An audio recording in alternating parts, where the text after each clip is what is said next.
Hi everyone. Tonight, first of all, my name is Ron Bautista, and tonight we have a good friend of mine, Elena Rosero. She is a mom of Nicolas, and I just, we've been friends for a long time, and I love the way that she has, not just raised Nico, but also the different strategies that she has used. She's the owner of AutiMami, an online community for parents of kids with autism. We'll be talking about how her and her family now have managed in these times of e-learning during the coronavirus outbreak.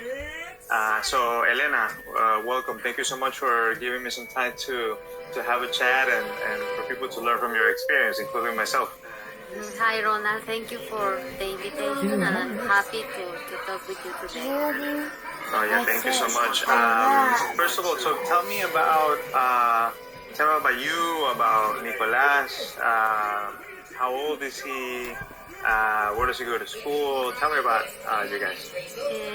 So Nicolas is a boy, a big boy now. He is gonna be 10 years old on May. And he was diagnosed with autism when he was 18 months. So since that moment, he has been going to a special education class, special school, and now he's in a 4th grade in a small class, a special program for children with autism. And how long has he been in that school?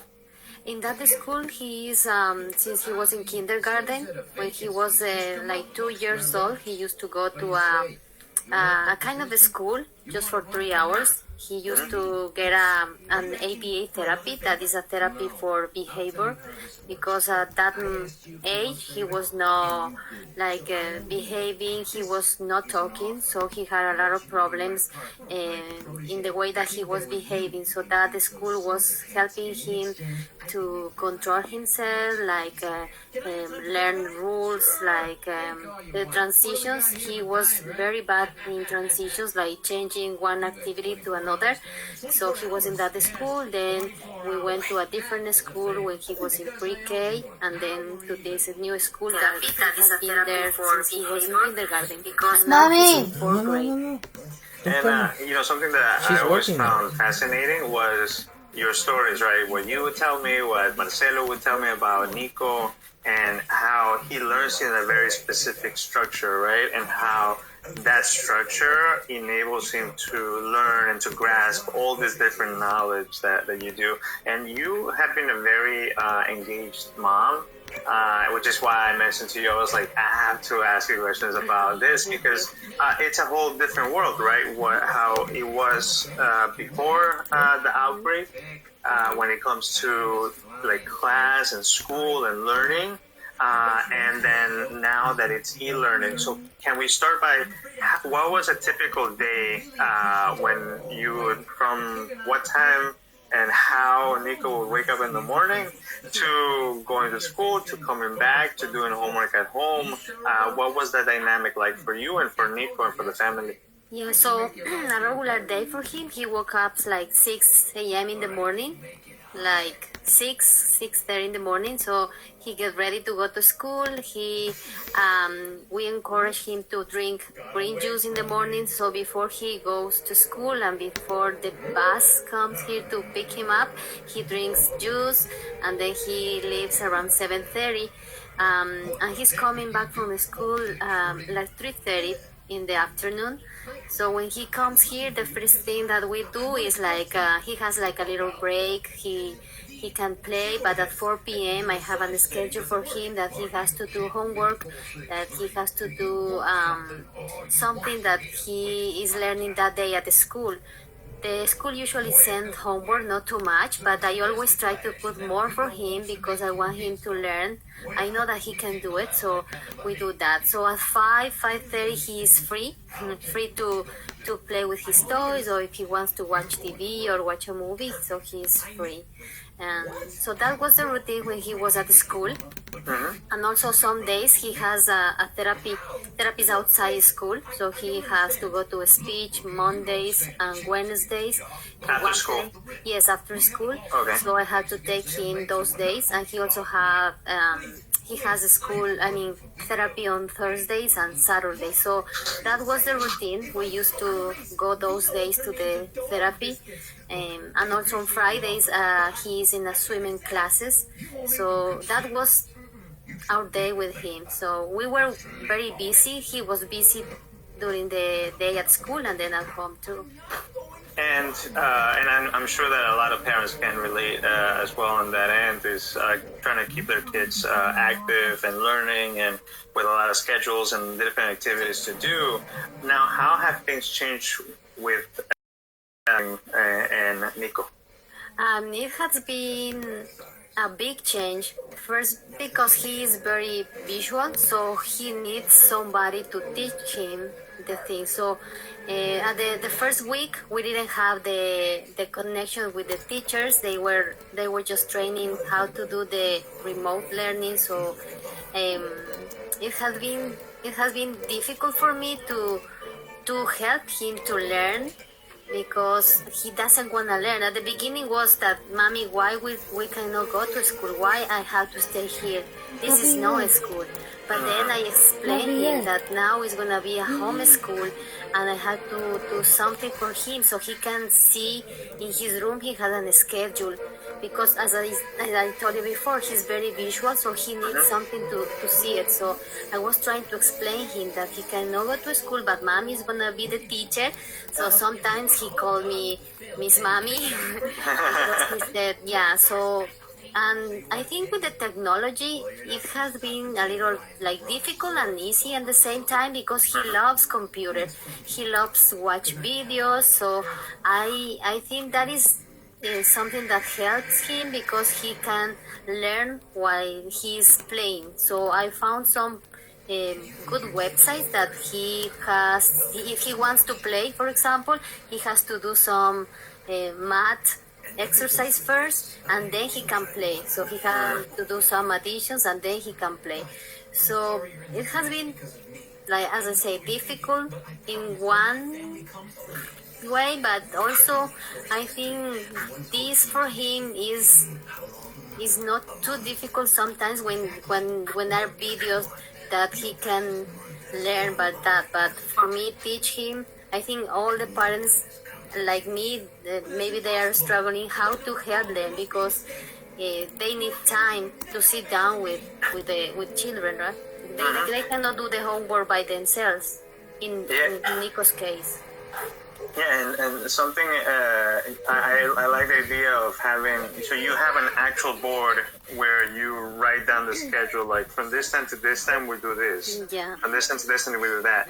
I think that also applies to every parent, that in order to develop that structure from school, we have to have that visual of that schedule, of that calendar of activities and what we're supposed to be doing. Because we can, that way we separate, and it's so crazy because even for adults, right? We need our for working from home, we need to have our space and our setting of this is the time for work, this is the space for work. And so it's the same thing for the kids, right? It's having this space for parents, because we can plan our day. So with that schedule, it's not just Nico doing his homework or his math, his reading. It is also the schedule for us, because as a family, we can sit for breakfast. So he knows that for breakfast, Mommy and Papi and Nico, they have to be eating together. So for lunch, because I wrote for him lunch and I put it Mommy, Papi, Nico. So he gets upset when Marcelo is working and we are waiting on the table, and he said, Papi, it's time to eat lunch. Good. Yeah. So I think it's the schedule is not for him, it's for us as a parents. We can plan our day, and we have the time to do everything that we need to do. I have my schedule there, so it says at 12, Nico is gonna help mommy in the kitchen, and then I will cook for him, so he knows. So yeah. I think that's amazing because we sometimes we overwork, right? Not sometimes, all the time. As parents, we overwork, and that happens to me with Sophia. Sophia is kind of like, she drags me and she goes like, sit with me, let's eat, let's do this, and so she separates that time, like this is time, like have some time for me too, and like I know you're working from home, but I'm gonna get some time in too. And so I feel that that's very powerful, and that's something that we can all relate. It's interesting because usually, tell me how usually the teachers are involved with the students. Is it a small class, like of children? How many children are in the class? Small class. There are just 8 kids in the class, the teacher and 1 assistant teacher. So now with this, she's very involved. So she in the morning she sent a video. So what we need to do, but you know, it's like I have to prepare the class because she said, "Oh, the kids today they are gonna learn this and they have to do this," but I have to prepare and first understand what I'm gonna do it. But he's doing an amazing job with the videos because Nicholas loves watch her, so he thinks that she's, I don't know, she's there. So he every morning he say, "Oh, Miss Palmieri is her name." He say, "Oh, she's waiting for me," because at 9 a.m. I always put the first video. So he has that in his mind. So and all the teachers, they are doing videos, like reading in videos, like preparing something for them.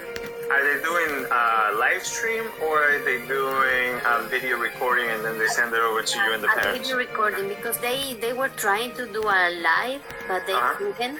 So I think they just decided to do like a video recording. So, but that is it's still good because I think I am like Nico, very visual. So it is good when she sends videos. So I know how to tell him, because I don't know, I'm not a teacher, so I'm just trying to help him. And sometimes he say, "Mommy, that is not correct," because my pronunciation is not good most of the time. So he say, "Mommy," and he plays and he say, "Are you saying that?" I have to write for him, and then he corrects me. So yeah, but I also think that is too much because he is in a class. There are like 4 classes that has the same number of kids. But for example, Nico is for writing class. He's in a different class. So all the teachers are doing the same. They putting all the information in the same Google Classroom. So it's a lot of information. So the teachers just said that you have to choose what you think is good for him, and if you want to do extra work, you can pick it from there, and then we do. But I had to sit with him because he doesn't focus. So if I know with him, he's gonna just do another thing. He's not gonna do the real thing that he has to do. And how have you made it work? Is there any other ways that you have made it work to be able to separate, you know, the homework that Nico has to do, and then the work that you have to do at home? So we have a lot of breaks. So even it looks like he's working all day because in my social media I'm posting everything that he's doing, but he has like 5 breaks. So the thing that we do is like he likes to dance. So one of the breaks is dancing. So he can pick a song, and then I have picked my song, so we can dance. So one of the breaks is dancing. He loves to dance. So sometimes we just play. So he has a lot of breaks, and also I have to cook. So at 12 he has in his schedule that he has to help me from 12 to 12:30 to do something in the kitchen.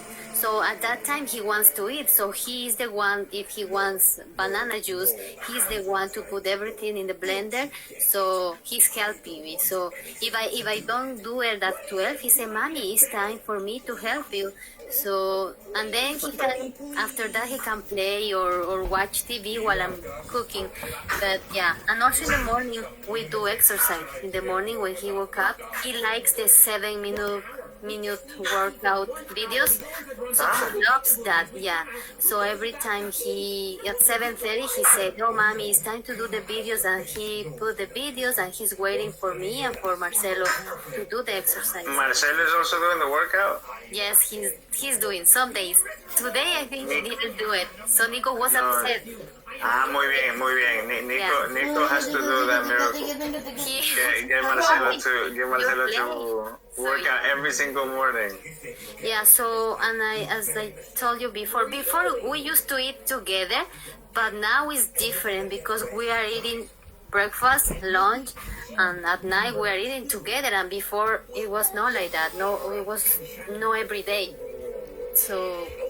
Oh, that's great that out of this troublesome time and worrisome time, you have been able to figure out a way to make it better, to bond with the family, and I mean, best teacher is Miss Mami, like you said, like Nico says. Miss Mami. That's wonderful. Is there anything else that you think people can take out or of what you've learned? I think that's something that we have to. I mean, I am doing is just enjoying the time with him because I don't want him to be like tired that Mommy is teaching him. So I'm trying that he can enjoy what he's learning, like I told you before, like showing videos to him, or he likes to act, he likes to repeat things from the movie, so we act, we play that he is doing a show,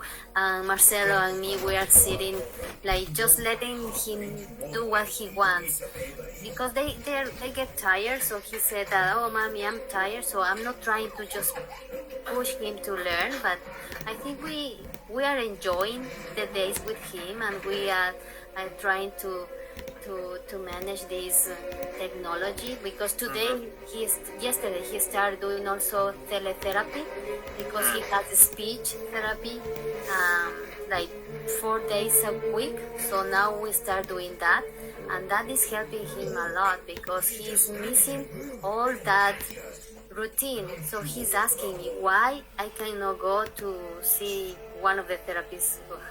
Why cannot see her? Is she sick? So it's for me explain him why we cannot go outside, but we go outside to the yard, so we play. But he said, "Mommy, why we cannot go to the park? The park is open." So I think that as a parent, we just have to enjoy and try to give them like some rules, but also enjoy with them, like be part of what they are doing. No, I think for me it's a little easier because I just have one kid. I can now imagine parents that have more than one. I have to like learn with them and help them. And enjoy the moment, right? Enjoy everything that they learn. I think that's very rewarding, and that's something that energizes us as parents too. I do want to thank you. I know that